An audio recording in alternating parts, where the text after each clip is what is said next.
சிதம்பரம் நடராஜர் கோவிலில் ஆணி திருமஞ்சன திருவிழாவின் முக்கிய நிகழ்வான தேர்தோரட்டம் நடைபெற இருக்கிறது.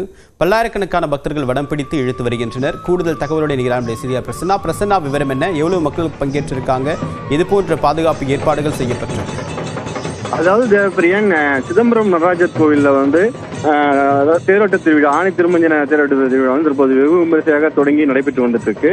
பஞ்சபூத ஸ்தலங்கள் ஆயிரத்தலமாக சிதம்பரம் நடராஜர் கோவிலில் பாத்தீங்கன்னாக்கா ஆணி மாதம் ஆணி திருமஞ்சன தரிசன விழாவும் மார்கழி மாதம் ஆருத்ரா தரிசன விழாவும் நடைபெறுவது வழக்கம். இந்த இரண்டு திருவிழாக்களும் மற்ற கோயில் போல் இல்லாமல் மூலவரே வெளியே காட்சியளிப்பதால் இந்த கோயில் சிறப்பு வாய்ந்ததாக வந்தது இந்த நிகழ்ச்சி. இந்த நிகழ்ச்சி இப்ப சிறப்புமிக்க ஆணி திருமஞ்சன தரிசன விழா கடந்த 23ஆம் தேதி, கடந்த மாதம் 23ஆம் தேதி கொடியேற்றத்துடன் தொடங்கியிருந்தது. அதிலிருந்து தினந்தோறும் பஞ்சமூர்த்தியில் வீதி விழா நடைபெற்றிருந்தது. இன்று 9ஆம் நாள் நிகழ்ச்சி தேரோட்ட திருவிழா வெகு விமரிசையாக தொடங்கியுள்ளது. தேரோட்டத்தை முன்னிட்டு விநாயகர், முருகர், நடராஜர், சிவகாம சுந்தரி, சண்டிகேஸ்வரர் உள்ளிட்ட சாமிகள் தனித்தனி தேர்களில் காலில் எழுந்திருந்தாங்க.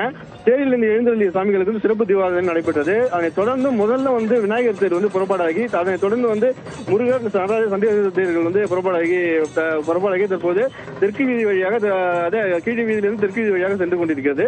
தேரினை திரளான பக்தர்கள் வடம்பிடித்து இழுத்து வந்துட்டு இருக்கிறாங்க.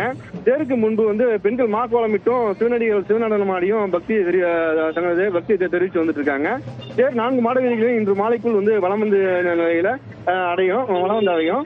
அதாவது அதனை தொடர்ந்து நடராஜ சிவகாம சுந்தரி சாமிகள் கீழே இறக்கப்பட்டு கோயில் உள்ளே உள்ள ஆயிரங்கால் மண்டபத்தில் வைத்து ரகசிய பூஜைகளும் செய்யப்பட்டு நாளை மதியம் ஆணி திருமஞ்சன தரிசன விழாவும் நடைபெறும். இந்த தேரோட்டத்தை முன்னிட்டு பாத்தீங்கன்னா போக்குவரத்து போலீசார் போக்குவரத்து வழித்தடங்களையும் மாற்றி அமைச்சிருக்கிறாங்க சிதம்பரம் நகரத்துல.